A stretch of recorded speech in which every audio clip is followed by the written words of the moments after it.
많이 받으시기를 바랍니다. 저를 한번 따라서 하실까요? 믿음의 의지를 힘있게 해야 합니다. 믿음의 의지를 힘있게 해야 합니다. 오늘 설교의 제목입니다. 여러분, 세상 이기고 싶지요? 세상한테 져서 행복이 어디론가 다 날아가 버리고 정말 고생하면서 고통, 고민, 염려 속에서 인생이 쪼그라들고 오그라드는 그런 삶이 되지 원치 않으실 것입니다. 세상을 이기는 것이 있습니다. 믿음이 세상을 이깁니다. 여러분과 저는 복 있는 사람입니다. 우리가 복이 있는 사람인 것은 우리가 믿음을 가졌기 때문입니다. 그리고 우리가 믿음으로 살기 때문에 우리가 복이 있는 사람입니다. 우리가 그 믿음으로 세상을 이기고 죄를 이기고 그리고 불의를 이기고 원수를 이기면서 사는 것입니다. 지금 나열한 이런 것들을 여러분은 이기고 계십니까? 죄를 이기고 계시나요? 또 여러분 세상을 이기고 계신가요? 불의함, 또 어둠의 영, 우리의 영적 원수 이런 것들을 이기면서 살고 계신지요? 이기지 못하면 여러분 그런 것한테 패하게 되면 굉장히 비참해집니다. 하루하루 순간순간 항상 그런 것들이 우리들에게 놓여 있습니다. 요한일서 5장 4절 5절은 이렇게 말씀을 하고 있습니다. 무릇 하나님께로부터 난 자마다 세상을 이기느니라. 세상을 이기는 승리는 이것이니 우리의 믿음이라. 예수님께서 하나님의 아들이심을 믿는 자가 아니면 세상을 이기는 자가 누구냐라고 성경은 말씀합니다. 다시 한번 이 말씀을 우리 믿음으로 받겠습니다. 요한일서 5장 4절 5절입니다. 다 같이 시작. 무릇 하나님께로부터 난 자마다 세상을 이기느니라. 세상을 이기는 승리는 이것이니 우리의 믿음이니라. 예수께서 하나님의 아들이심을 믿는 자가 아니면 세상을 이기는 자가 누구냐? 바로 이 아들, 하나님의 아들이신 예수님을 믿는 믿음을 갖고 있는 사람이 그래서 복 있는 사람입니다. 그 사람이 세상을 이길 수 있습니다. 이 믿음을 갖지 않은 사람은 절대로 세상을 이기지 못합니다. 죄를 이기지도 못하고요. 불의함을 이기지 못하고 우리의 영적인 원수인 어둠의 영을 이길 수 없습니다. 자, 이제 여러분 하나님이 우리들에게 믿음을 주셨으니 이제부터는 우리의 믿음의 의지를 굳건하게 하시기를 주님의 이름으로 축원합니다. 그래야 하나님께는 영광이 되고 우리 자신에게는 복이 되고 이웃에게는 덕을 끼치게 되고 사탄 마귀를 이겨 승리하는 하나님의 자녀로서의 삶이 되게 되는 것입니다. 오늘 우리가 믿음의 의지를 굳건하게 하는 것이 얼마나 중요한지를 오늘 본문의 말씀을 통해서 깨닫는 복된 시간이 되시기를 바랍니다. 자, 1절 말씀을 우리 다 같이 읽어볼까요? 1절 시작. 아브라함 때에 첫 흉년이 들었더니 그 땅에 또 흉년이 들매 이삭이 그랄로 가서 블레셋 왕 아비멜렉에게 이르렀더니, 자, 이 이야기가 무슨 이야기냐 하면은요, 하나님이 아브라함과 그 후손에게 주신 가나안 땅에 흉년이 들었다는 얘기예요. 그런데 그 흉년이 어느 정도 들었냐면 아주 극심했다. 굉장히 심했다는 것이에요. 가나안 땅은요, 하나님이 아브라함을 부르시고 아브라함과 그 후손 대대로 주신 땅입니다. 그 땅의 별명을 그래서 축복의 땅, 하나님이 약속하신 땅, 젖과 꿀이 흐르는 땅이라고 그렇게 별명하기도 했습니다.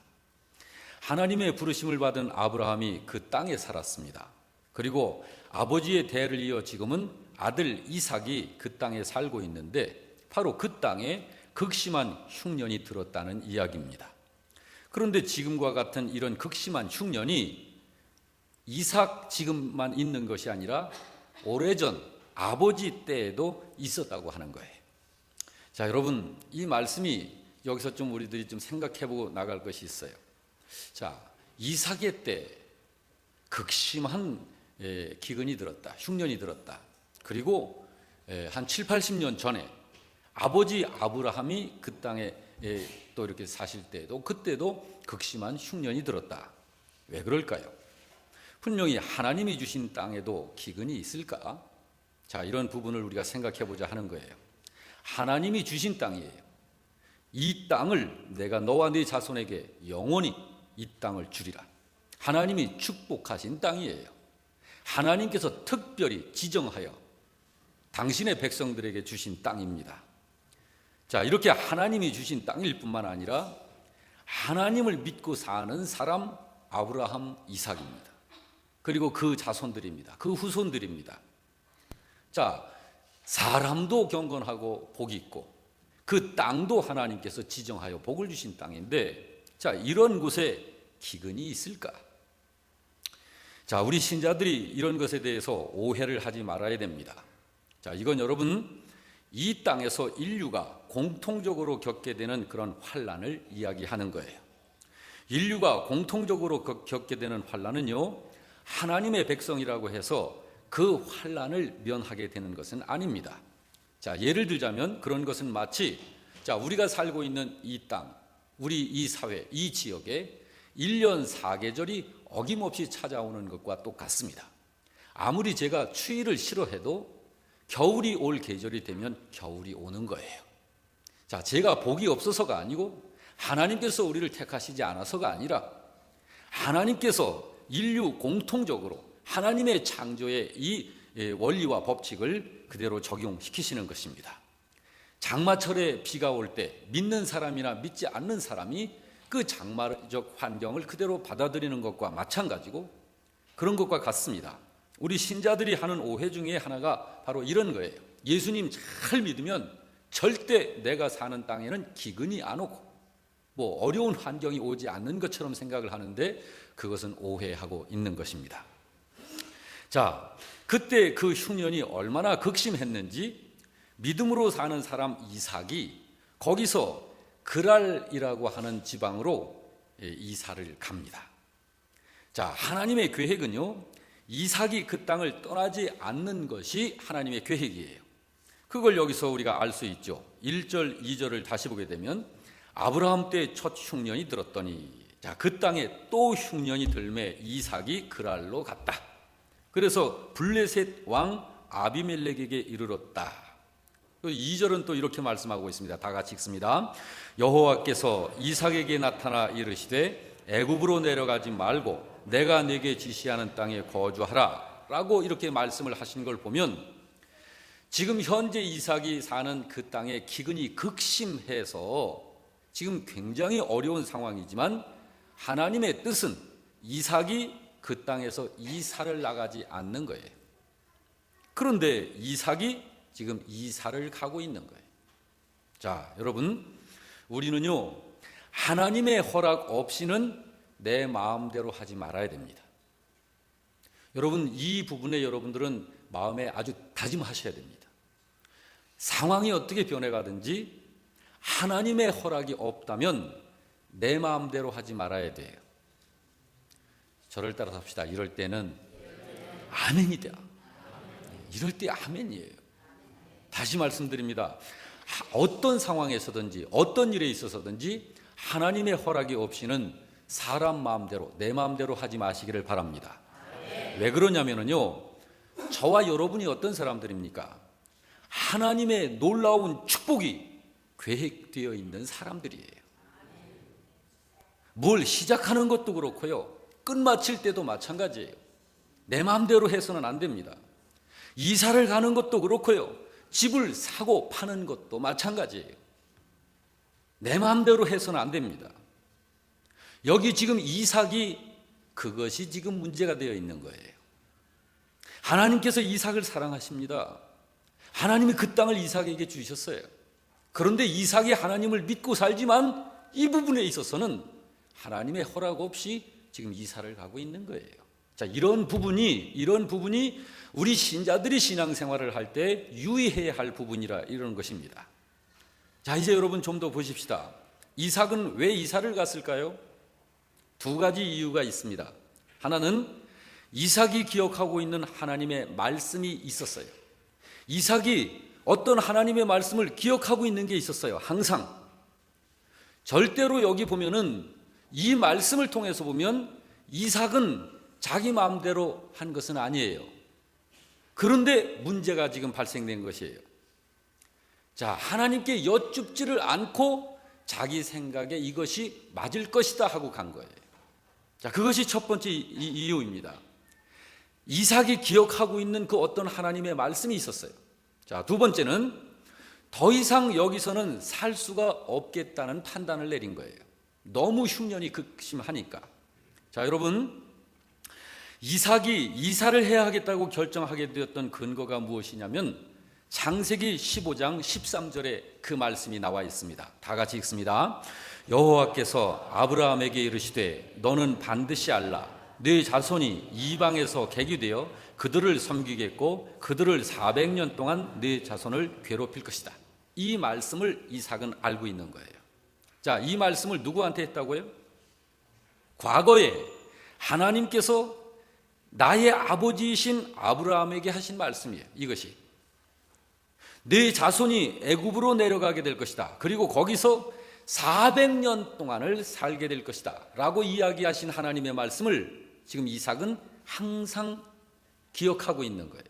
그런데다가 이삭이 지금 도저히 살 수 없는 기근 상태에 있으니까 자연스럽게 애굽 쪽으로 이사를 가는 거예요. 자, 여러분, 자, 하나님께서 아버지인 아브라함에게는 그렇게 말씀을 하셨지만 지금 현재는 이삭이 아직 이 땅에서 이사를 가는 것이 하나님의 뜻이 아니에요. 하나님의 뜻은 거기에 없었습니다. 그런데 이삭은 하나님이 과거에 아버지에게 일러놓으신 그 말씀을 기억하고는 애굽을 향하여서 그쪽으로 자꾸 이사를 가고 있는 거예요.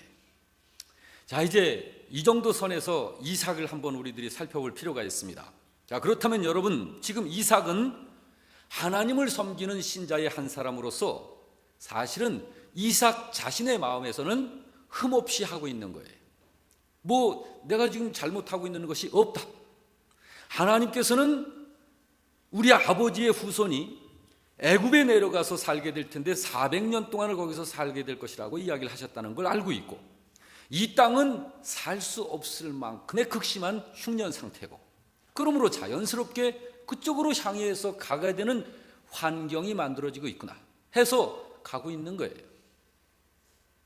자, 그렇지만 여러분, 이삭이 지금 그쪽으로 이사를 하고 있는 것은 하나님의 뜻이 아니었습니다. 자, 여러분, 자, 이제 이삭은 알고서 잘못 가고 있는 건 아니에요. 이삭이 알고 있는 신앙적 지식으로는 지금 이쪽으로 가고 있는 것이 맞다고 판단을 하는 거예요. 그렇지만 그것이 하나님의 현재적 뜻은 아니었다 이 말이에요. 자, 이제 이런 상황이 되면 이삭이 잘못하는 거 아니죠? 그렇죠? 자, 그런데 이삭이 하나님의 뜻을 지금 어겨나가고 있는 거예요. 자, 이런 상황이 되면 반드시 하나님이 개입을 하시는 거예요. 이런 상황이 되면. 자, 그래서 2절을 보게 되면은 여호와께서 이삭에게 나타나십니다. 하나님이 그 이삭에게 찾아 나타나시는 거예요. 그러면서 말씀을 주셔요. 뭐라고 이야기하시냐면 이삭아, 애굽으로 내려가지 마라. 애굽으로 내려가지 말고 내가 네게 지시하는 땅에 그대로 거주해라. 이렇게 일러주십니다. 자, 여러분과 제가 하나님을 섬기고 살면서 여기 이 본문의 이삭처럼 이런 상황이 되면 하나님께서 여러분과 저에게도 개입을 하시는 거예요. 이삭은 지금 자기는 하나님의 뜻을 그대로 따르고 있는 것으로 생각하고 있는 거예요. 왜? 자기의 기억 속에 하나님께서 아버지에게 해놓으신 그 말씀을 항상 알고 있는 거예요. 지금 이 환경과 상황이 그렇게 되어져 가고 있구나라고 하는 걸 인식을 하는 것입니다.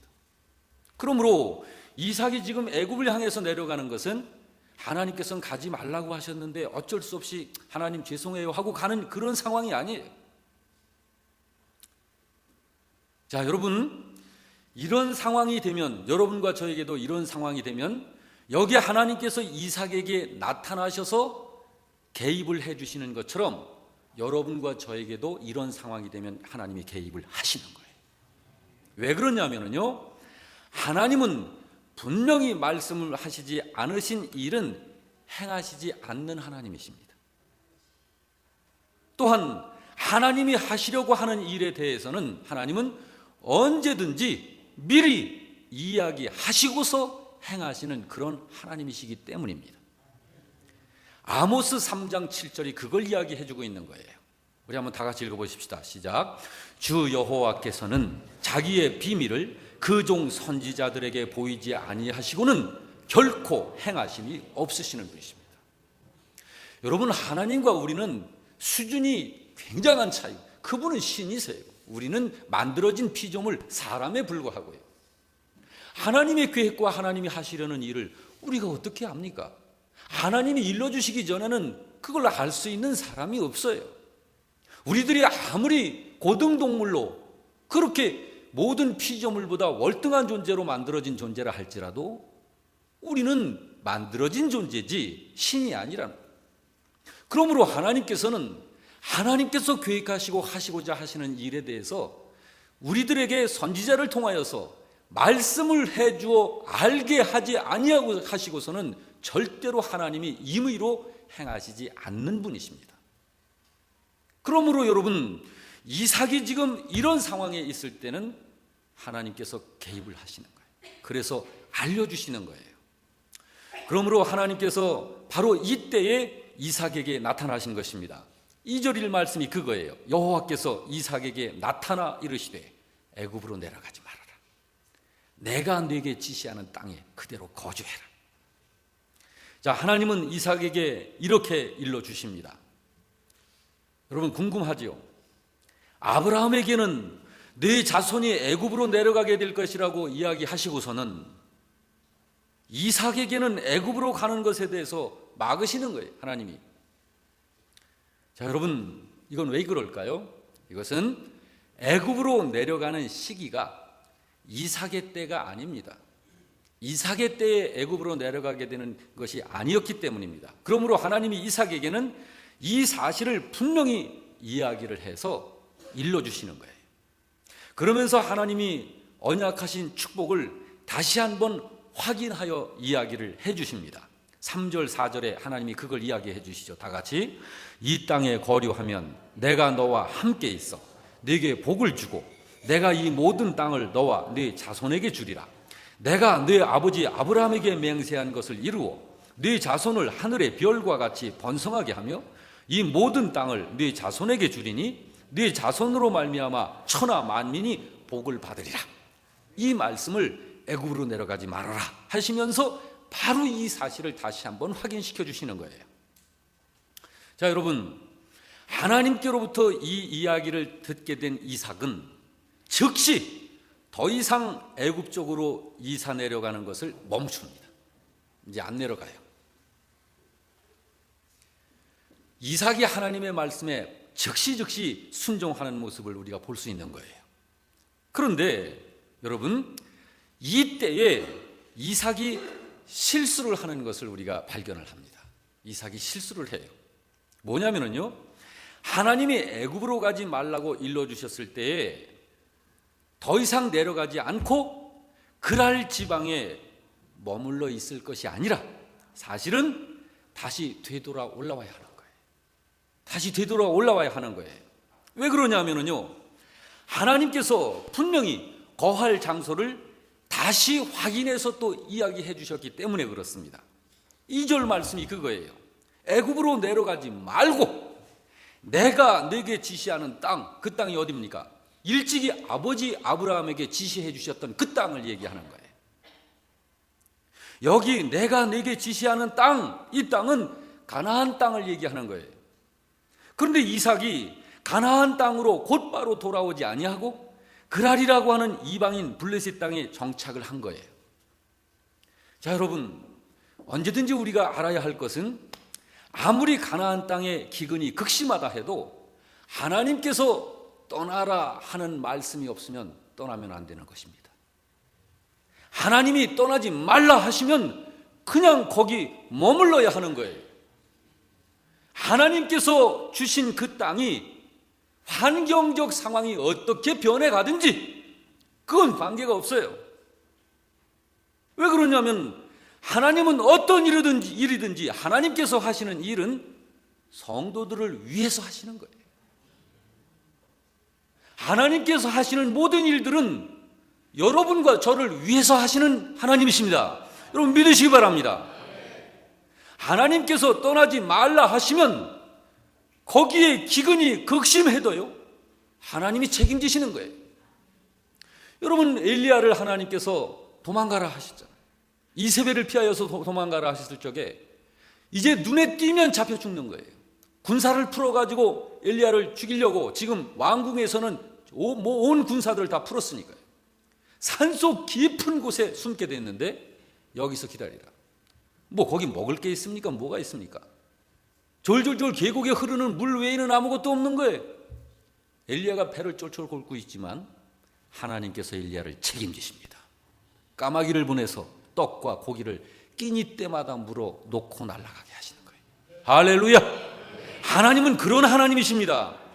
하나님께서 하라 하신 그 말씀대로 순종하면서 우직스럽게 그렇게 살면 하나님이 책임지시는 거예요.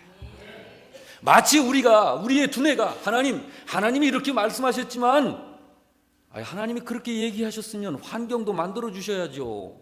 지금 이게 어디 사람 살 환경입니까? 흉년이 몇 년째 극심하게 드니 하나님 이제 제 살 길 찾아갑니다 하고 찾아가는 이거는 더 이상 하나님을 신뢰하는 믿음이 아니에요. 나를 하나님과 비슷한 존재로 견주어서 하나님을 한번 시험하는 것이죠. 그것은 그런 것이 믿음 없음이고 그런 것이 바로 하나님을 시험하는 거예요. 하나님이 떠나지 말라 하시면 그저 신자는 인내하고 참고 기다리기만 하면 되는 거예요. 기도하면서 하나님을 바라보면서. 그렇지 않고 거기서 떠나는 즉시 그때부터는 어려움이 시작되고 고통스러운 일들이 막 발생이 되기 시작을 하는 것입니다. 여기 이삭이 그런 거예요. 6절 7절을 보겠습니다. 다 같이 시작. 이삭이 그랄에 거주하였더니 그곳 사람들이 그의 아내에 대하여 물으매 그가 말하기를 그는 내 누이라 하였으니. 여러분 당장 어려움이 생깁니다. 어떤 어려움이 생깁니까? 마음의 두려움이 생기는 거예요. 그리고 거짓말을 하게 됩니다. 비겁해집니다. 졸렬해집니다. 결국 비참해지는 거예요. 여기 이삭의 상태를 보십시오. 6절 7절을 다시 보십시다. 다 같이 시작. 이삭이 그랄에 거주하였더니 그곳 사람들이 그의 아내에 대하여 물으매 그가 말하기를 그는 내 누이라 하였으니 리브가는 보기에 아름다움으로 그곳 백성이 리브가로 말미암아 자기를 죽일까 하여 그는 내 아내라 하기를 두려워하였더라. 여러분 9절도 보시기 바랍니다. 시작. 이에 아비멜렉이 이삭을 불러 이르되 그가 분명히 네 아내거늘 어찌 네 누이라 하였느냐. 이삭이 그에게 대답하되 내 생각에 그로 말미암아 내가 죽게 될까 두려워하였음이로라.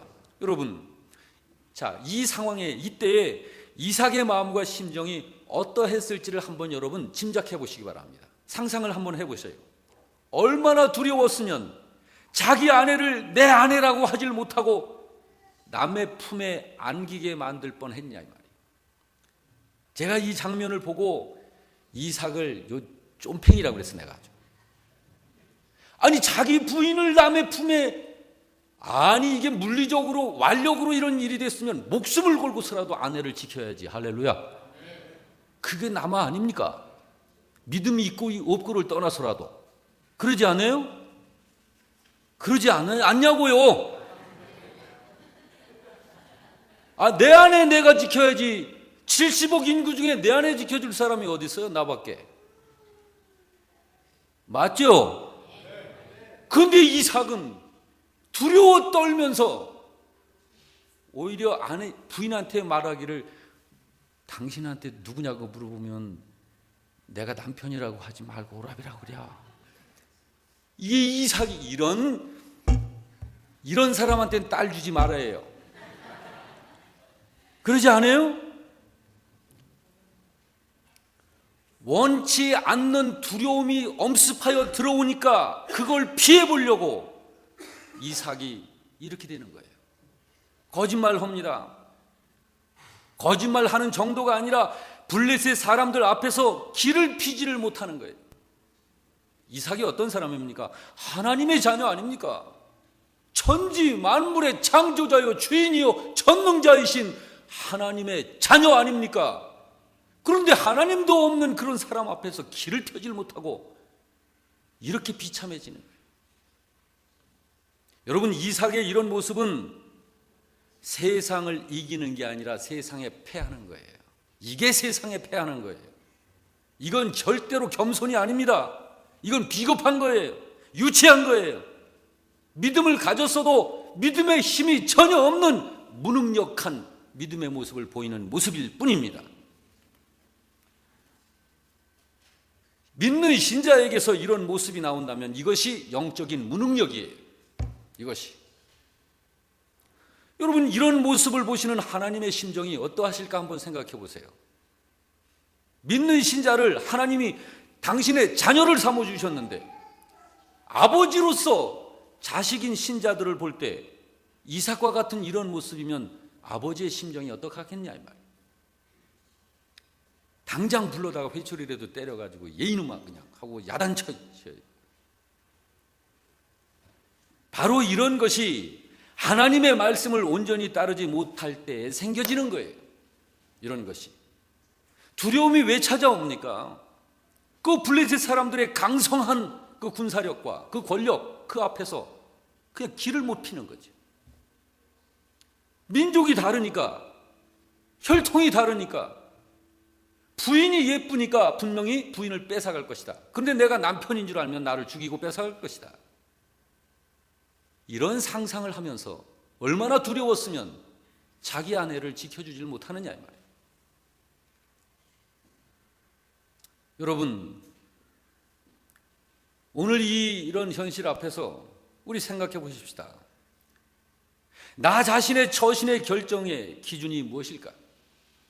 무엇이 나의 오늘 현실에 크고 작은 모든 일들에 대한 결정을 내릴 때 이 결정을 내리게 하는 기준이 뭐냐? 기준이. 현실적 상황에 따라서 결정을 합니까? 여러분이 하는 최선의 생각이라고 하는 것이 기준입니까? 아니면 하나님의 말씀이 기준입니까? 부디 하나님의 말씀이 여러분의 모든 삶에 있어서 결정의 기준이 되시길 주의 이름으로 축원합니다. 그렇지 않으면요 신자여도 이삭처럼 이렇게 되는 거예요. 비겁해지는 거예요. 비열해지는 거예요. 비참해지는 거예요.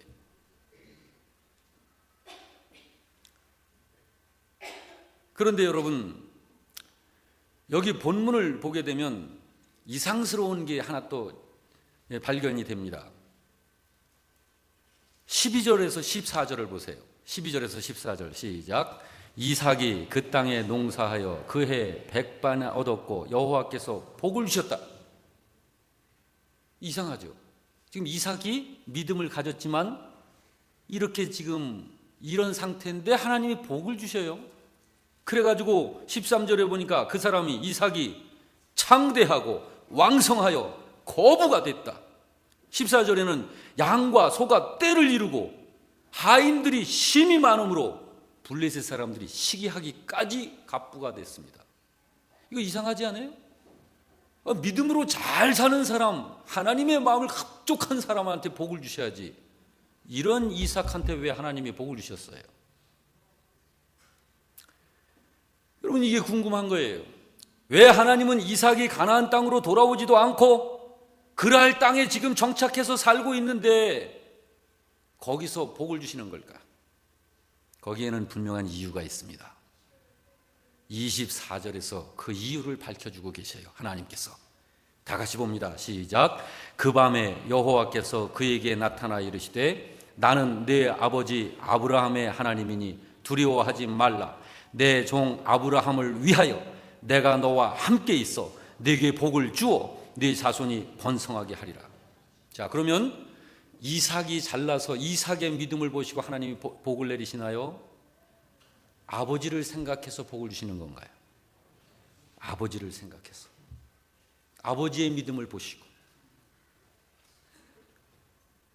이삭은요 지금 아버지로 인한 복을 받고 있는 거예요. 여러분이요, 우리의 후손들에게 내려지는 이 복, 하나님의 복의 상당 부분이 부모의 믿음 여부로 받게 되어지는 것입니다.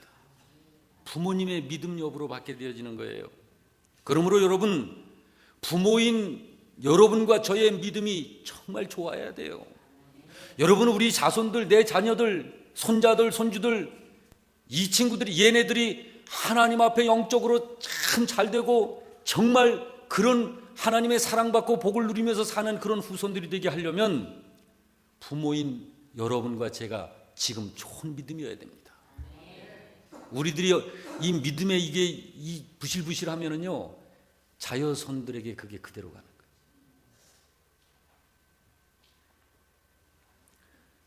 자, 아브라함이 얼마나 순종을 했는지 아시죠? 얼마나 믿음으로 살았는지 아시죠? 물론 이 이삭도 아버지인 아브라함의 신앙 훈련과 교육을 받으면서 살았을 거예요.